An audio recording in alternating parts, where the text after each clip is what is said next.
If you're someone who spent sufficient time with a kid, especially born in the recent years, I'm sure you've witnessed their parents screaming at them at the top of their lungs, PUBG खेलना बंद कर, कितना खेलेगा? If not, then FIFA or Valorant perhaps? Or a similar experience that makes you think, oh, so every kid is playing the same game. This must be huge, which is arguably the case, to be honest. But here's the thing, there is a huge difference in what feels true and what is the truth.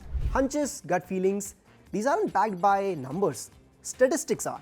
And as per the recent statistics, one of the biggest and the fastest growing esport titles is one you most probably haven't even heard of. In fact, I can bet कि आपने क्या, आपके आसपास के gaming nerds ने भी इसका नाम शायद ही सुना हो. Hi, I'm Milind and you're watching Outlook Respawn.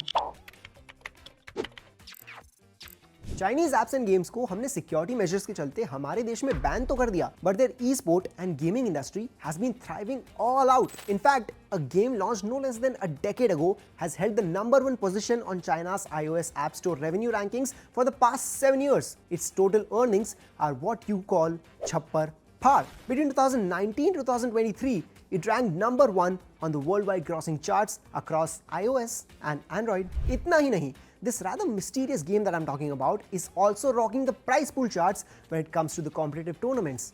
As of now, it features under the Asian Champions League, which is the World Cup equivalent on this side of the globe, जहां the prize pool goes beyond $10 million.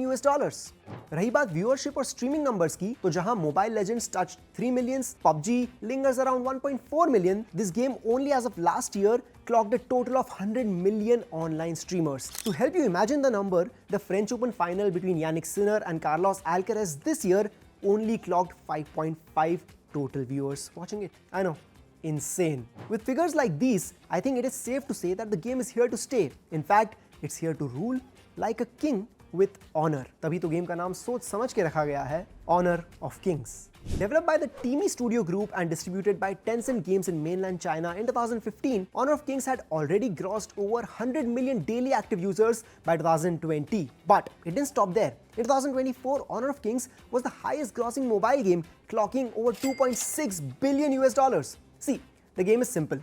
It's a 15-20 minutes mobile multiplayer online battle arena, what you call a MOBA game, very similar to League of Legends or Dota 2. But if that's the case, what is so unique about it? See, while much of Honor of Kings gameplay and style seems familiar when compared to any other MOBA title, where it does take a leap, or lead rather, is with its interesting mix of cultural heroes of Chinese mythology, offering an inherent attachment and appreciation from its primary user base, which of course is Chinese. Think of playing Valorant, but imagine the characters you're picking are from your folklore and literature.